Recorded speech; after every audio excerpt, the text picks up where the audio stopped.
Hi guys, welcome to today's Async class. I will get started, save you some time and not go on and on like happens in class sometimes. So the assignment for Tuesday, as we discussed, is to prepare and practice your pitch to give on Tuesday. So I think we talked about it for an hour 50 yesterday. There's not much else to say right now. Just encourage you to practice and prepare and take advantage of this opportunity to practice and get started. So with that, let's jump right into reviewing chapters 9, and 10, as well as talking some about AI. I wanted to review chapters 9 and 10 in the Red Book, and I also wanted to discuss AI and how it's impacting marketing in different areas, some of which we've covered already this term that I think will be interesting for you guys. So chapter 9, basically, he talks about, the marketer's goal of affecting change, right? Every organization, whatever it is that you do, your nonprofit, your fundraiser, you're selling products, you're always looking to implement some sort of change in people's behavior, in culture, in society, something. But what happens a lot is marketers think that they're able to affect change more than they think they really are. And, in order to get people to change their habits and what they do, you have to change their internal narratives, right? What they tell themselves about products, what they tell themselves about activities, events, entertainment, movies, whatever it is, concerts. People have an internal narrative that dictate their perspectives on these things, and they usually do things to reinforce them. I don't do this, I don't eat that, I don't eat onions, I don't eat asparagus, right? Those are my narratives, that I don't eat those things. And in some cases I end up eating them, but typically I don't, right? So I have a narrative that tells me those things. And for marketers, it's important to recognize what the narratives people have, right? Understand what people think about certain things.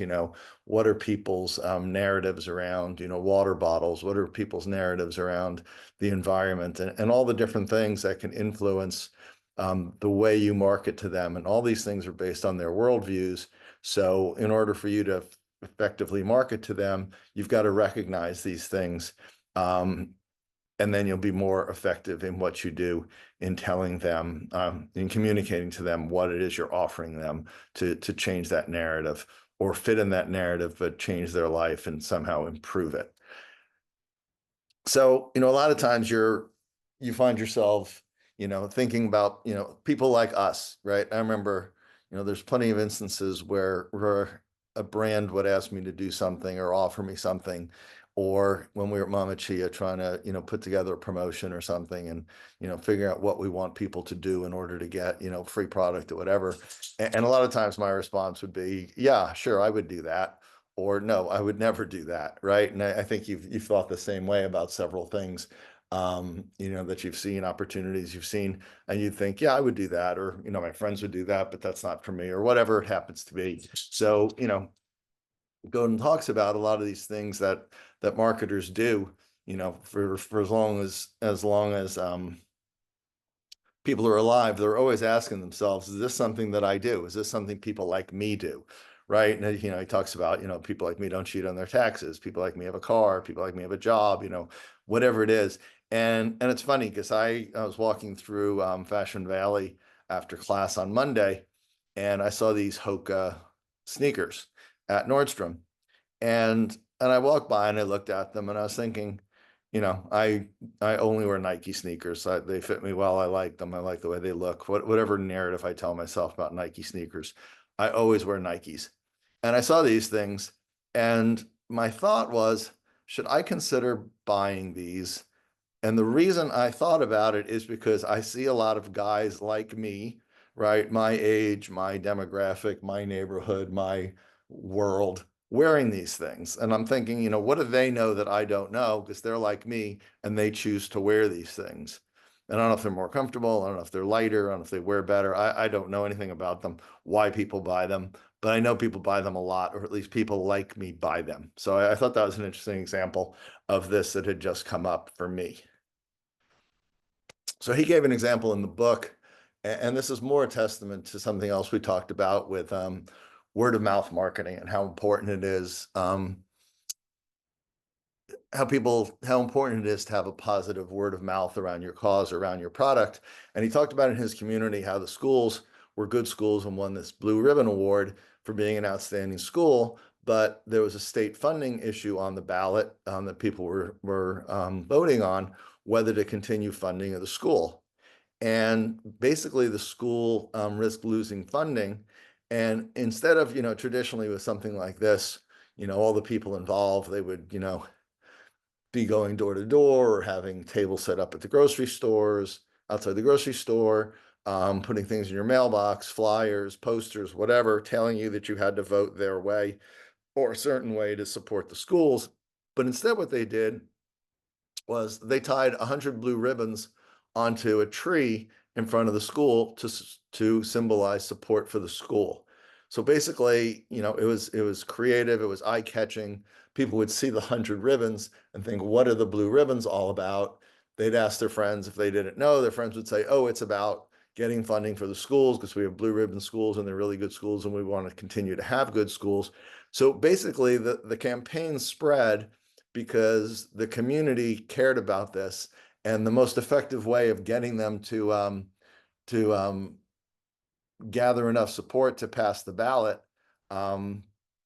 they basically relied on word of mouth and people telling the story of how good the schools are and why they should support and to continue to have good schools. And the story that the blue ribbons told was the story that convinced people to pass the budget by a 2-to-1 margin. So that was an interesting example that he cited. So, like I said, there's this feeling of, us. Who's us? What do we do? And you can't really put your arms around a group that's us. And I usually use a lot of political examples because they're interesting.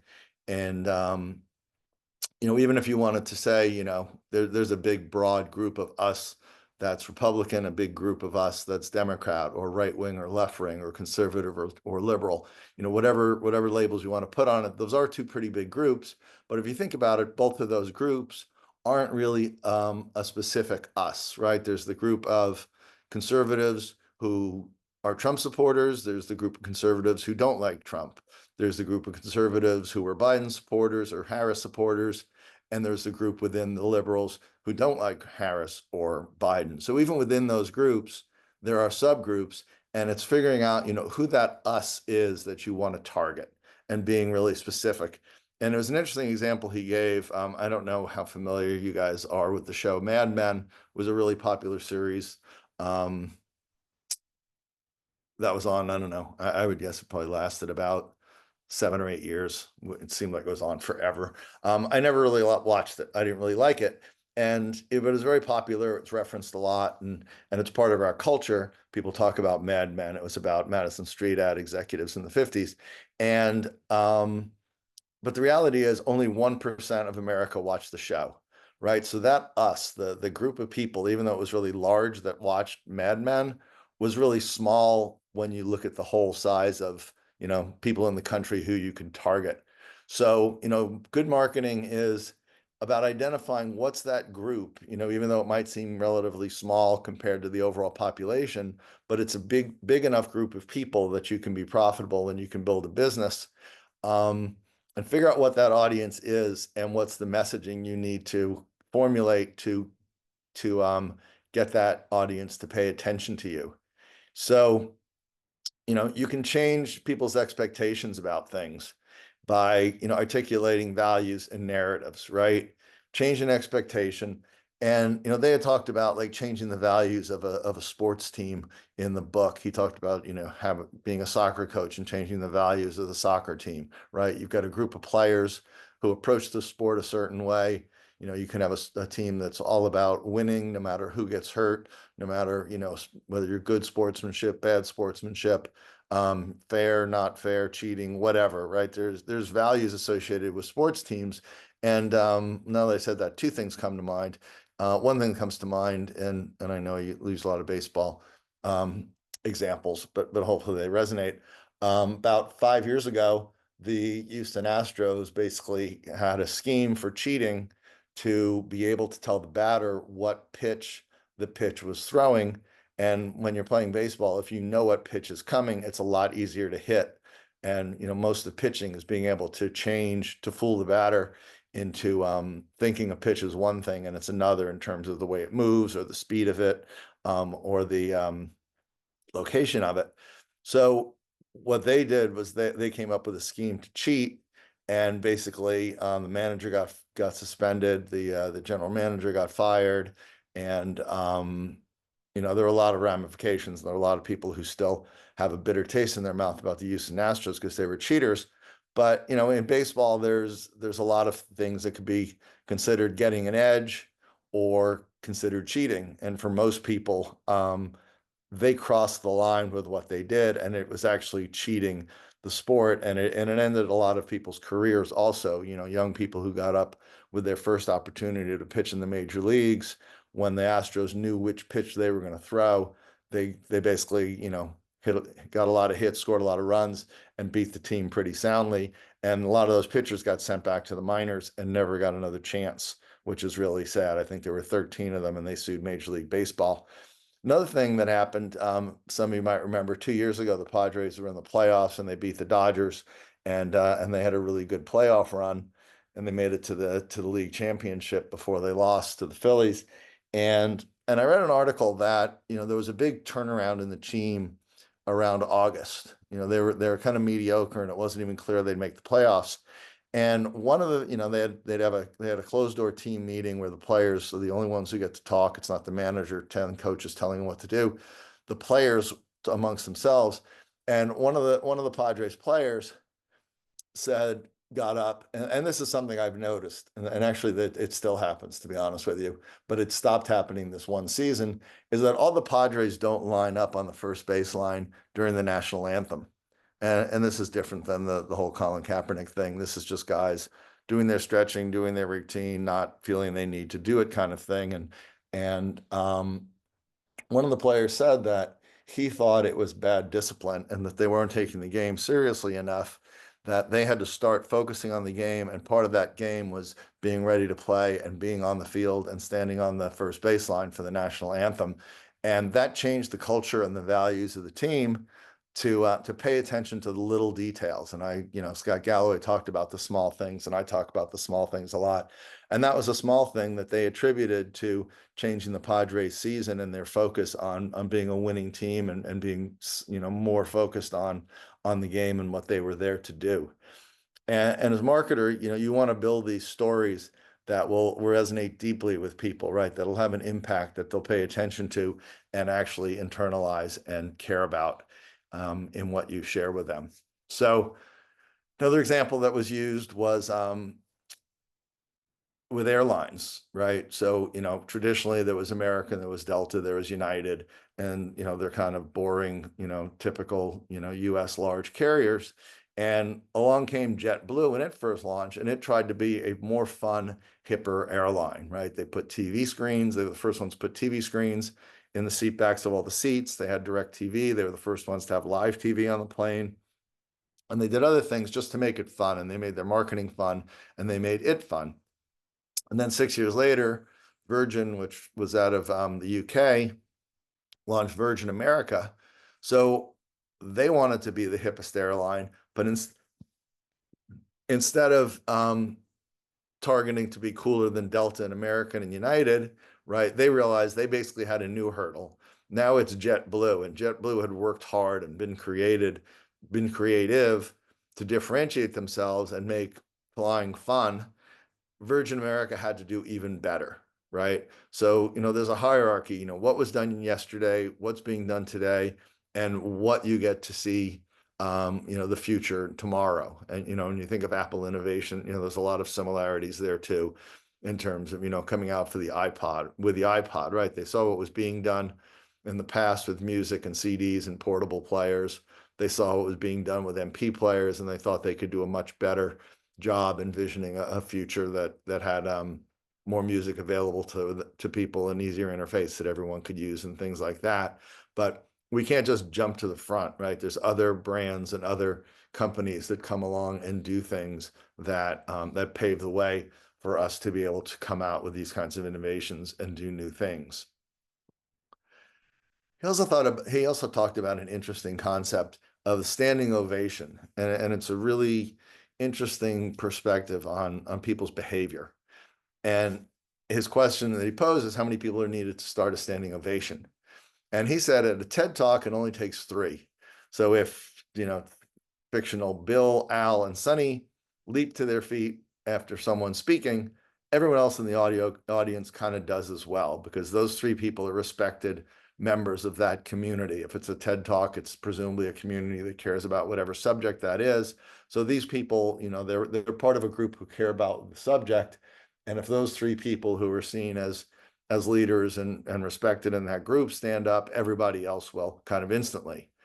At a Broadway show, even if it's not a great show, even if 15 people stand up, the entire theater will end up standing.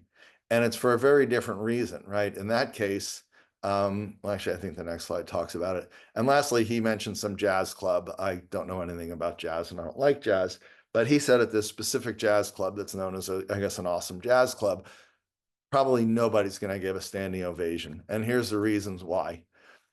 In an audience like a TED thing, people aren't strangers, right? They recognize and respect the people around them because they have that community and they trust them. So when they see those 3 people stand up, they want to be considered one of us, one of that group, and they'll stand too, basically showing that they're part of that group. And if those 3 people and then others start standing, they want to stand. When it comes to the Broadway show, it's totally different because you have a room full of strangers, right? You don't know anyone in the audience at a Broadway show, but it's a different desire to fit in, right? It's basically, well, these other people think this was great, so I guess it was pretty great, and I should get up and stand too, even though I probably wouldn't have gotten up and stood on my own, right? So it's a different perspective you have as a member of an audience with anonymous people. And then lastly, if you're a hardcore jazz fan, I guess you know that they don't give standing ovations at jazz clubs, right? Maybe because it sucks. I don't like jazz. But no, they have their own reasons that's not part of their culture, and it's not part of their bias of how they show appreciation for the music. So, basically the point that he makes here in closing out this chapter is, understanding who us is can be kind of a moving target, because for different audiences, us can be a different group of people. And I thought that was a really interesting thing for him to point out. All right, moving on to chapter 10. I need to get some water.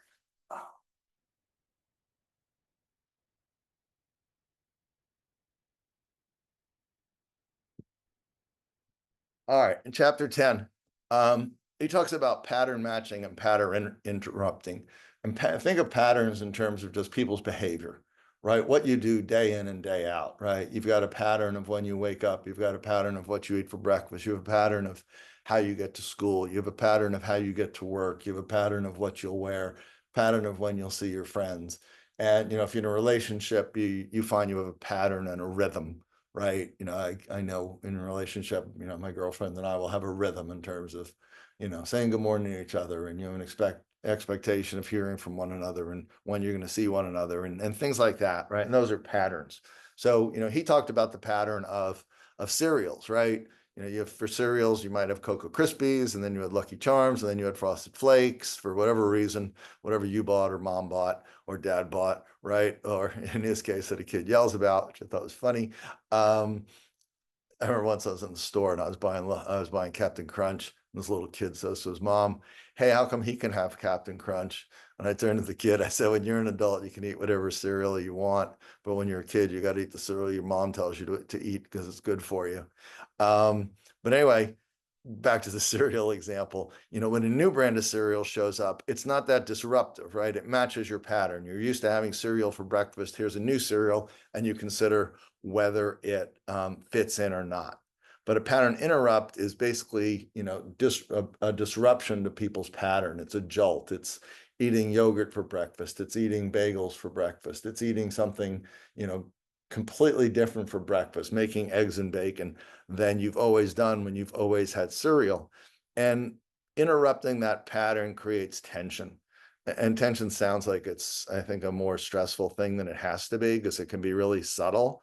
But basically, it's energy that, you know, tenses you up 1%, 10%, whatever, to consider something different, right? To consider this new input, right? You know, the thought of having, you know, eggs every morning, you know, I have tension, you know, that means I have to get a frying pan and cook eggs and buy eggs and keep them fresh. And do I really want to deal with that every day? And is that what I feel like eating, right? So that's pretty disruptive. And that's the tension. It's just those small decisions.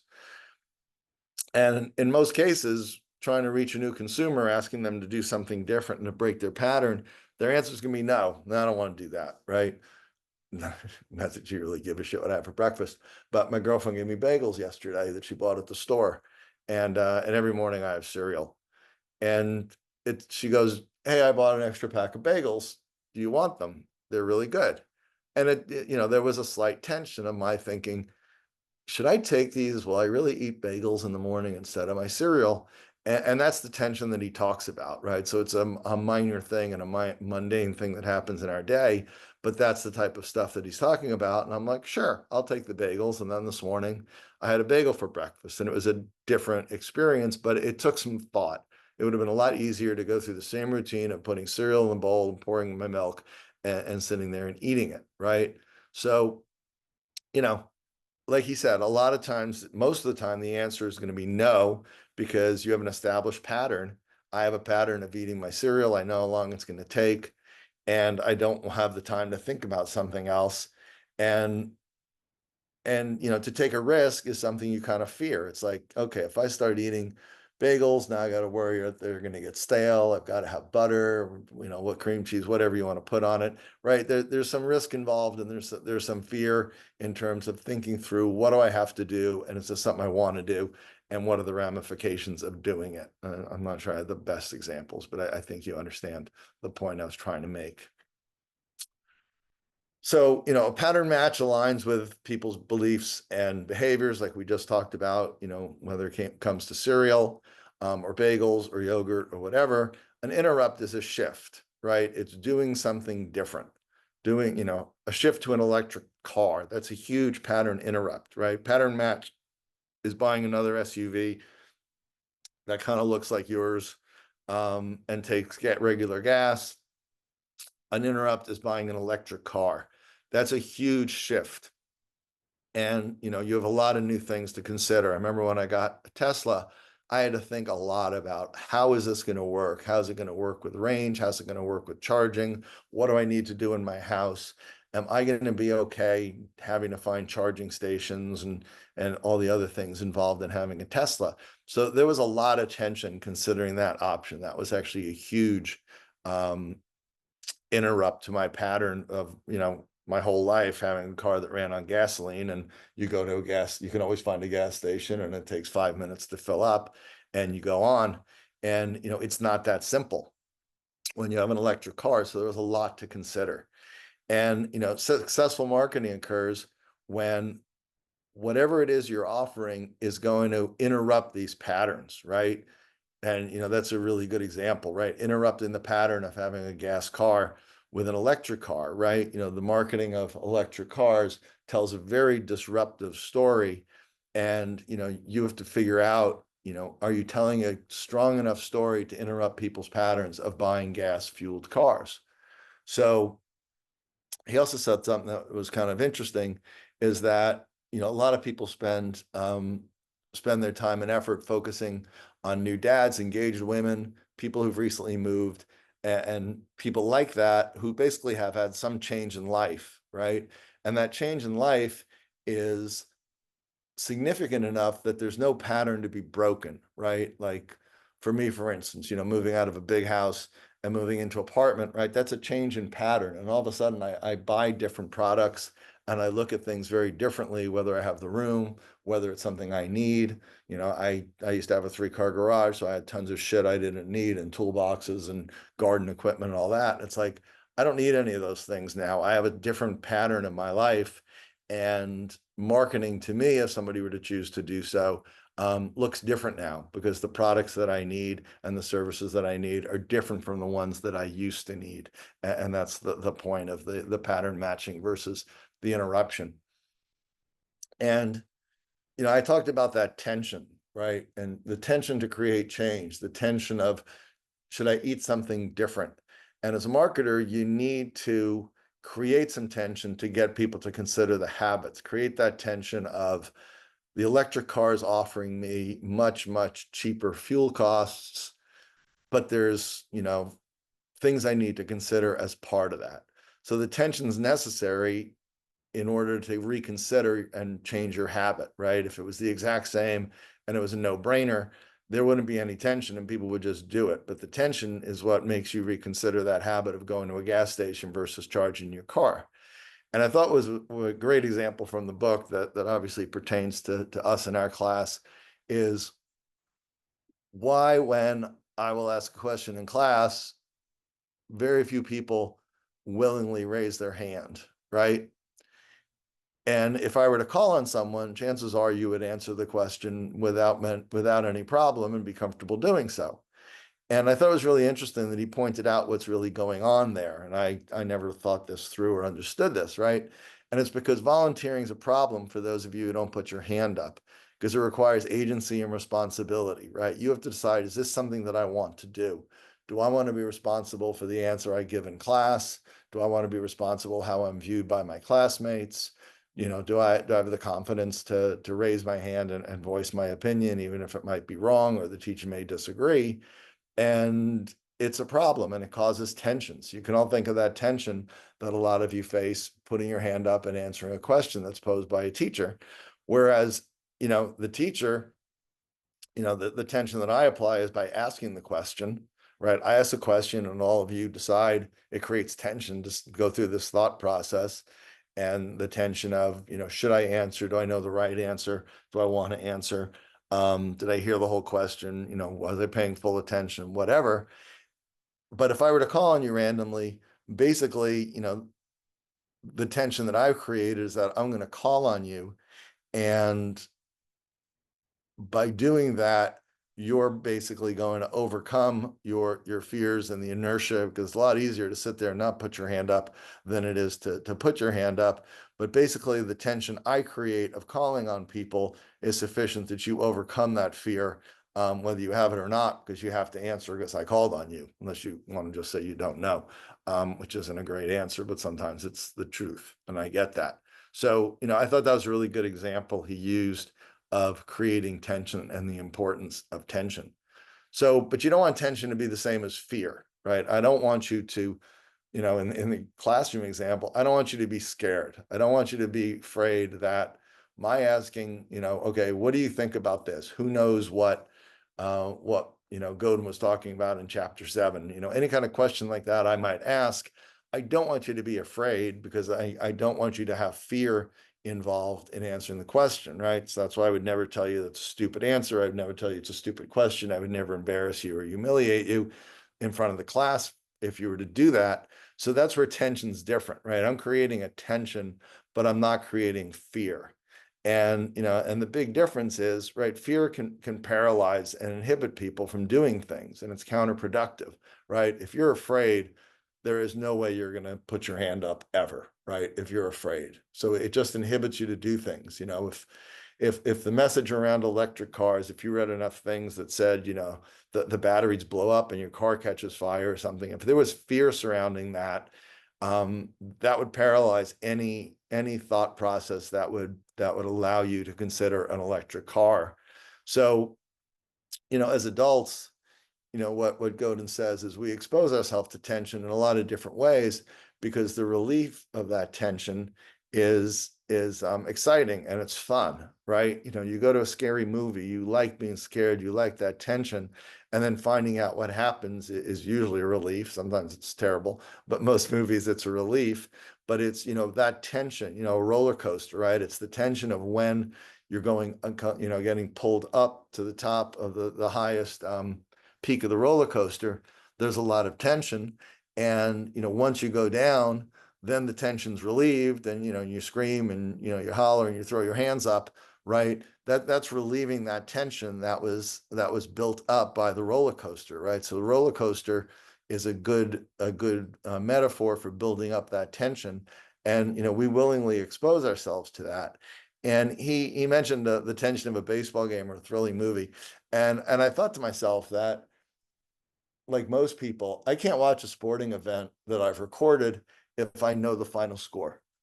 And the reason, and I always thought it's because I know what happens, and it's kind of stupid at that point. But the reality is that, you know, there's a certain tension that builds up when you don't know what's going to happen, right? If you know the final score is 3-0, the Braves could have the bases loaded, and you're like, well, I know they're not going to score because I know the final score. So there's no tension. You don't know what's going to happen with the bases loaded. And you know, it removes all the tension, and it removes the enjoyment of the game. So I can't enjoy watching a ball game if I know the final score, or a hockey game or whatever. And I think that goes for sports, because there's that tension of not knowing what's going to happen at any time, that makes it exciting for people. And I thought that was a really interesting parallel when he mentioned baseball game, that it really applies to sports and why people like sports so much. So, you know, by creating that tension as a marketer, right, getting people to feel tension and feel that excitement that your product or your service basically relieves that tension, and it's uplifting and makes them feel good. So as marketers, ways that attention gets created is by scarcity, right? You see limited offers, right? You know, Supreme's only making 250 pairs of these sneakers, gives you this sense of urgency and encourages you to make a decision, encourages you to impose that tension on yourself, to impose that tension on yourself to make a decision whether to buy them or not. But if you had just seen an ad for them thinking, well, they'll always be available, I don't need to make any kind of decision now. There's the FOMO fear, the fear of missing out, right? If there's a sale going on, like just last week, I went to this store where I wanted to buy something, and it said they had a 25% off sale. And I wanted to know when the sale ran through. And the person wasn't sure when the sale was going to end. And that urgency, my fear of missing out, drove me to buy the product at that time, because I didn't want to miss out on the 25% offer. And, you know, we talked in one of the earlier chapters about J.C. Penney and how Ron Johnson came over there from Apple. And, you know, one of the things at J.C. Penney was they created that same FOMO. They created that tension for their customers, that there were deals, you know, there were always deals, there were always promotions, and their customers didn't want to miss out on those. And J.C. Penney was really good at creating that tension. So that was an important thing that they did. And, you know, so new products and ideas create that tension, that, you know, what people are currently doing, currently thinking, gets disrupted, and you reassess that, right? I reassessed, you know, do I really need these towels? Do I really need 4 towels? Do I only need 2 towels? Well, they're 25% off. I should buy 4 towels, because I don't want to have 2 of them and want 2 more and pay full price, right? Dumb as the towel thing sounds. That was my decision that I made. And you know, people don't want to feel left out. People don't want to feel left behind, uninformed, or impotent, right? Powerless. Um, you know, you don't want, that's not a good human emotion, to feel any of those things. For most people, most people want to feel like they're ahead, feel that they are using new things, feeling like they're innovators, feeling like they're kind of cool, feeling that they're doing what a lot of other people that look like us are doing, bringing back the us example, right? And you know, we want to feel part of our community, part of our world, part of whatever it is. And that's why people go to live sporting events instead of watching them at home on TV as well, right? You want to be part of the crowd, right? You know, last night, although I didn't go to the game, You go to a Padres game and there's 45,000 people there, pretty much all of them rooting for the Padres, and because we all live in San Diego and we all want to support our team, so all the people in the stadium have that similar thing where we're in sync and we belong, and this is what people like us are doing, right? So that's what the people like us are doing ties into. And there's some status involved too, right? And think about, we've talked about our cars and our clothes and our electronics and our jewelry and other things that we might have. And we all feel a sense of status. Good, and it doesn't necessarily have to be high status. Status is usually associated with high, but your status is whatever your status is, right? I'm not a wealthy rich person compared to a lot of my friends, but when other people look at me, maybe I am, right? So, it's all relative in terms of, where you sort of fit in and what status is. And, the tension influences people to look at these things, right? Do I need the status of those stupid Hoka or Noka? I think they're a Hoka sneakers for $200. No, I don't think so. Right. I don't care that much, but there's other things I probably do care about, like the car I drive, let's say, matters to me. And we just all make decisions about that. And a lot of times the way marketers are able to, get through to consumers is finding ways that lets the consumer think that they can make a change to that status. And making that change is often a positive thing. And if you have a product or service that can make someone feel like it'll have a positive change on their status, that's a good thing as well. And the last thing he talked about is challenging the status quo. Status quo is the way things are, right? The way things are is the way they are, and it works for most people, right? And we have narratives that say that they work, and marketing leaders, whatever market it is, reinforce those narratives that this is the way it's done, right? You drive a gas car, you stay in a hotel, you take a taxi. Those are all like status quo things, and you need big cultural shifts in order to overcome those thoughts that people have, right? And in order to do that, the change agents or the marketers need to create that tension to get people to break from the status quo. So I just quickly named two examples that I alluded to, and the illustration below shows the status quo of going on a trip to another city is you would stay in a hotel years ago, and the hotel industry reinforces that status quo and that perception that that's what you do is you go to a hotel. And then along comes Airbnb, who markets a better, different alternative to change that narrative, to create that tension of, do I really want to stay in someone's house, and the unknowns? And there's a lot to consider, especially the first time you take an Airbnb, you go in an Airbnb. Now a lot of us have done it enough that it's a more comfortable thing, but there's always unknowns, and there's unknowns with the hotels too, but that's more of a status quo. You've done it long enough that now staying in someone's house is a different mindset, and it creates that tension to decide. And then when you have a positive experience, the tension's replaced with joy. And the same thing with Uber, right? The first time you considered taking an Uber instead of calling a taxi cab or getting in a taxi on the street is a very different thing than using an app and having some person show up in their own personal car and drive you somewhere. There was tension involved in that decision, and then hopefully it's a positive experience and you're able to make that change. And those are the kinds of changes that effective marketing and effective products and services are able to make by changing the status quo. And like we talked previously, making shifts in our culture and how things are done and what people are willing to do. So the last thing I want to talk today about was how AI has influenced marketing, right? AI has a big influence in our lives in a lot of areas these days, and marketing is one that it's also happening in, and this touches on some of the areas. We talked about how important data is to marketing, and analyzing data and looking at click-through rates, and looking at how much your ads are costing, and looking what your conversion rates are, what your revenue is, and all those things. So when you're an online marketer, you have lots of data available to you, and one of the things AI is being used for is to analyze all that data. And by analyzing all that, AI can more quickly and more efficiently provide insights into consumers' behavior and market trends. Typically what we would do as marketers is look at all of our data and see which consumers, are doing what products are selling in what regions or to what demographic, and you'd have to look at a lot of data and do a lot of thinking on your own and analysis. And the same with market trends, looking at, increase in sales in protein drinks, increase in sales in sugar-free drinks, increase in sales of stevia-based drinks.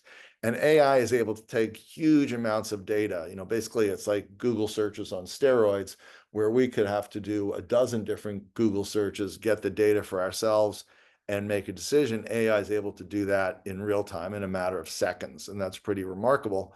And by knowing those things, by being able to analyze the consumer behavior and market trends and all the other data available to us as marketers, AI is able to help us, target our marketing efforts much better and, achieve an even higher level of personalization because we understand our consumer that much better because of it.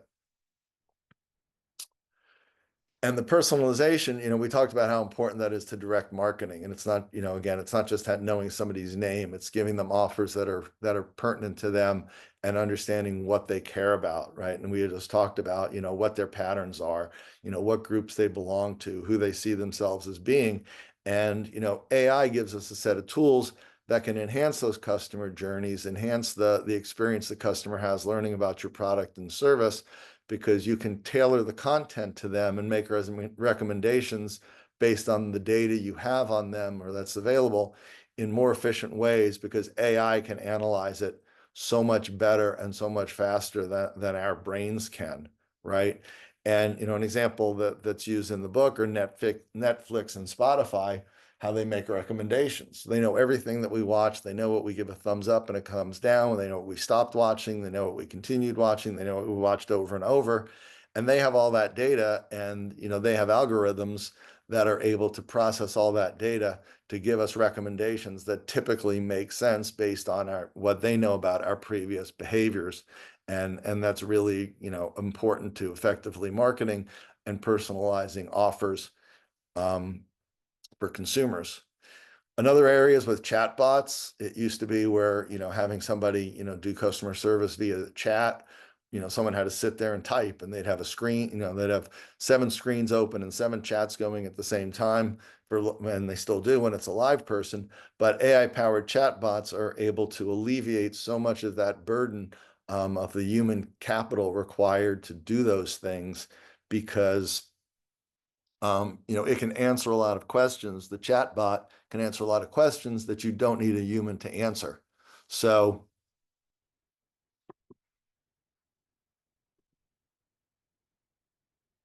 basically, chatbots can be available 24/7, which is great. And they're widely used for customer support instead of having a live person and having to pay them. And at the same time, whatever time of day, people are getting real answers and they're getting engagement. And the better the tool, the better the AI, the more personal and the more tailored those answers can be. And by using those at the same time, they're able to collect data on the kinds of questions that customers are asking, the kinds of things they care about, the kinds of things they're confused about, to make your company's service and products better, because you understand that much more about your customers through the data that the chatbots will collect.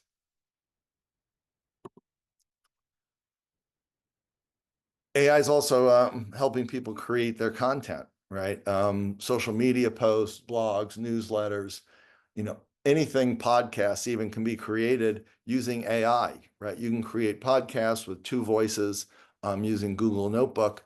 And you can create all kinds of marketing content using AI that used to be really difficult to and time consuming to create as a human, right? So you can give it your ideas and tell AI what it is you want the marketing content to be, what you want it to look like, what messages you want it to make, and it can generate things for you. And in so many cases, it can, use the right words and effectively analyze the choice of words, the choice of offers, and all those things we talked about to make them more effective. Using natural language processing tools, you can make sure the messaging is aligned with your tone and the voice of your brand that you want to use. so that it doesn't seem like it's some fake robotic thing. And it makes it all more relevant and more effective for consumers because it's in the voice that they're used to, that your brand wants to convey and resonates with the consumer. Ad campaigns, like I said, there's a lot of data to be analyzed in terms of, what's the click-through? How many opens did the email get? How much are we paying per click? How much are we paying for these keywords in Google and all those things? And AI algorithms can analyze all that data faster and better than we can as humans and give us a lot of insights that we might not pick up on as humans. So, when you're deciding how much money to spend on a keyword in Google, AI can quickly analyze what all the competitors are doing, if you're overspending, if you're underspending, how much you need to spend to get your ad to show up when a keyword's typed in, and how much budget to allocate for your ads, all because AI can do that analysis better than our human brains would. And lastly, we've talked about A/B testing, and we'll talk about it some more throughout the class. AI is an area also that can do a really good job of A/B testing two different versions of ads and determining which is the most effective. And we can do it by the number of opens for an email, let's say, but they could do it using a lot more data than is available to that's by looking at a lot more data that's available and being able to draw conclusions, making the A/B test more effective. So, one of the areas, if you're doing Google ads and you're bidding on keywords, it can give you a strategy of which of the keywords that are most effective in order to drive traffic to your web page, and how much you should be bidding on those words versus other words is a complex task to do, and AI is an area where that's helping a lot. And lastly, market research and trend analysis. Like I said, like for beverages, we would care about, are people buying more kombucha? Are they buying more protein drinks? Is stevia on the increase or the decrease? Are people drinking more soda or less soda? Fresh juice versus carton juices versus cold pressed juices, all these different things. There's lots of data out there, there's lots of survey studies, there's lots of research, and AI tools can find that data and basically analyze it really quickly from lots of different sources to be able to identify what the trends are, what things they see as increasing, what things they see are decreasing, what things they see consumers are buying more of, consumers are buying less of. And by being able to use AI to do those things, you're able to much more effectively create new products, tailor your marketing and advertising efforts towards those messages, understanding what those trends are and what consumers are thinking and doing out in the marketplace. So that concludes our first async lecture.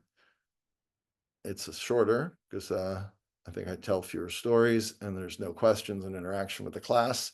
So it's a shorter class for you guys. So you probably like that. And I think we covered a lot of good material here that was effective in this format. So enjoy your weekend. It's supposed to get hot, so stay cool, have fun, and I'll see you guys in person. Don't forget about Aaron coming into class Monday and coming prepared with questions and reviewing materials on him before class, as well as doing the class review that's up on Canvas on assignments for this class here today. So have a great weekend, and I'll see you all Monday.